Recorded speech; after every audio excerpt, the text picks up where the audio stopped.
Al Hilal dumped Manchester City out of the Club World Cup. This was a surprising result. Before this game, in fact, I inclusive did not see that Al Hilal will have a chance to defeat Manchester City. For Al Hilal to score, 4 goals against Manchester City. Don't listen to anybody trying to say Manchester City were unlucky. Al Hilal was the real deal. They defeated Manchester City. All the Manchester City players could not be able to outscore Al Hilal. Not as if they were playing defensive game. They were scoring goals. 4 goals to 3.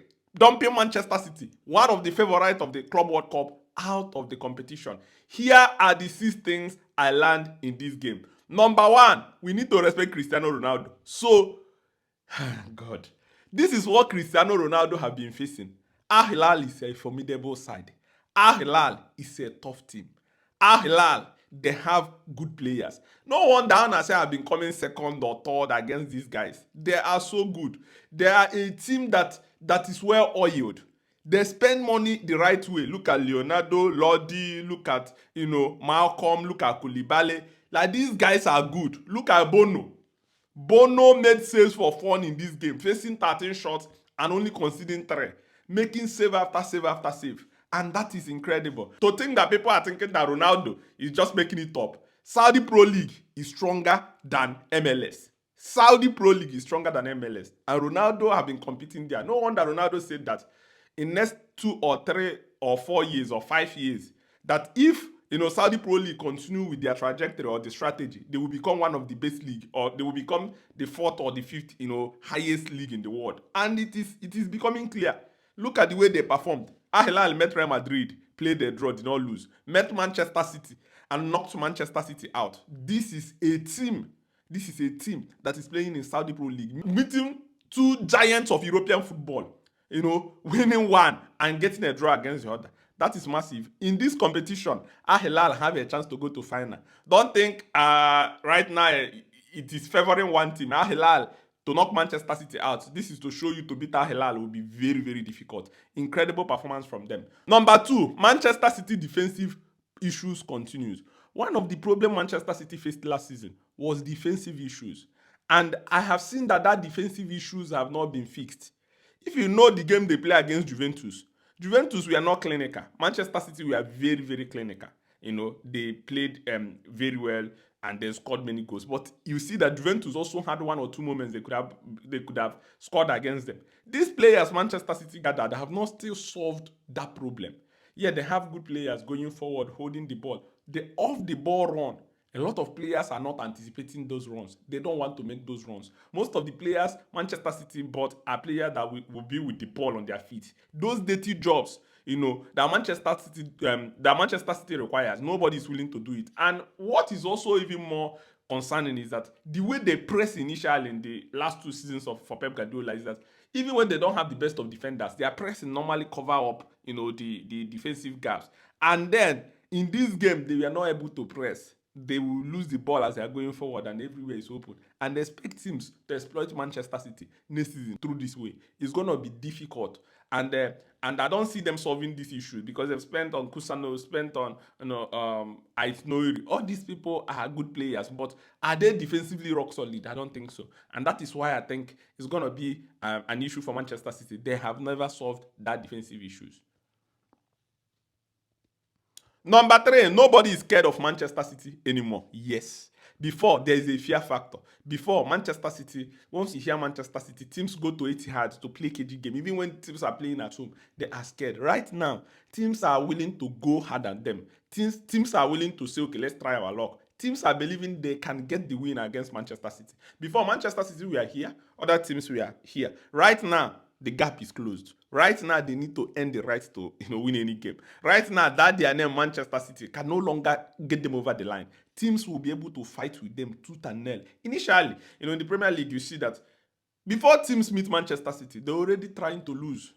They're already trying to lose because they are scared. But right now, nobody gives, a heck of what Manchester City is doing anymore. They want to go all out, fight with them, and then make sure that they get the point. They don't even care the names Manchester City wear because collectively they are no longer as good as they used to be before. They have lost something. And even adding all these new players will not solve that. Number four, spending money will not solve Manchester City's problem. We were thinking like the players are older, so Ilkay Gundo and Rodri, Kevin De Bruyne, then they feel like if they sign Renda, sign all these players, that the team will rejuvenate. Yes, they can improve, but they can't get to that solidity of Manchester City before. It takes years to build that. It's not something you go to market and buy 17 players and then it starts happening immediately. No. Remember before Pep Guardiola joined Manchester City, Kevin De Bruyne is there.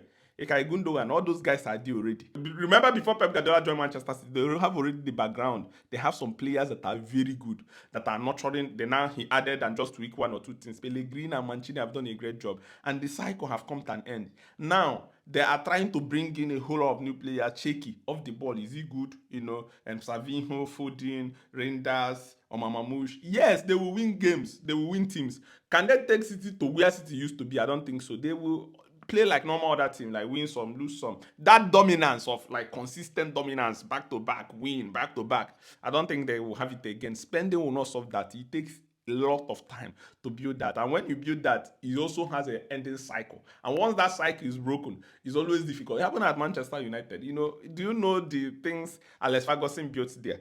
It happened there, and at the end of the day, the cycle ended. They were trying, they've been trying and trying and trying. I'm not saying Manchester City will be like Manchester United, but to be honest, they can't get to that level that they think with these players they're signing.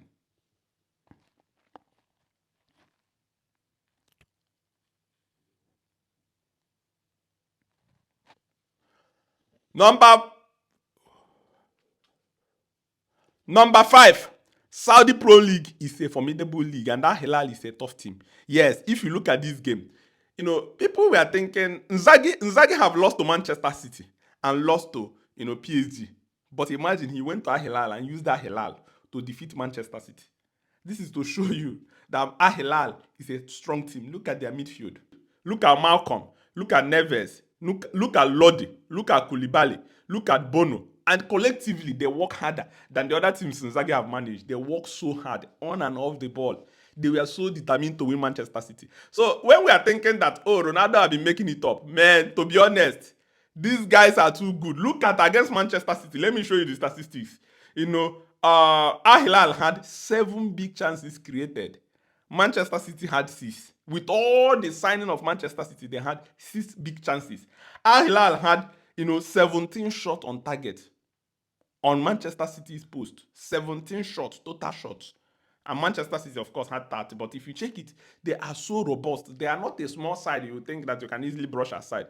And this is to show you the level or the growth in the Saudi Pro League. For them to come from Saudi Pro League and go into quarterfinals, that is something you need to know, that the league is very strong. Then finally, number 6, next season will be very tough for Manchester City. I don't see Manchester City solving their problems, their defensive issues. I don't see that solving. I don't see Manchester. Yeah, they'll field good team, they'll field strong squad, but teams will still be getting at them. Teams will exploit their defensive frailties. Teams will exploit their holes at the back. Because if you look at it, look at the signing. Omamamouche, a good player. Is he ready to track back? No. Savinho, is he 100% ready to track back? No. Cheki is a lazy player. He's very, very good going forward. Off the ball, an issue.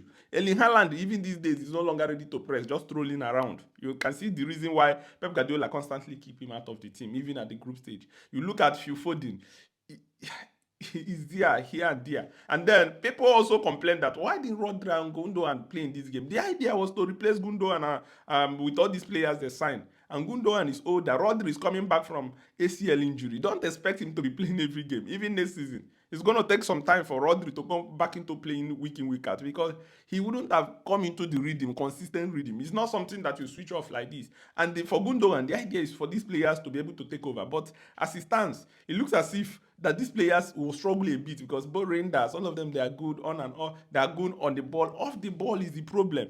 Off the ball, look at that 4th goal, look at that 3rd goal. that Al Hilal scored. Look at how open everywhere is. Counter like this, boom, there's a goal. And that is massive. But then, Manchester City are out of the Club World Cup. Remember, they spent so much money. They did everything on time for this competition, and they were knocked out. Teams that didn't even spend much are still there. Let me know what you think in the comment section about this game. Remember, if you're not following us, if you're not subscribed to this channel, kindly subscribe and let me know what you think in the comment section. Let's go.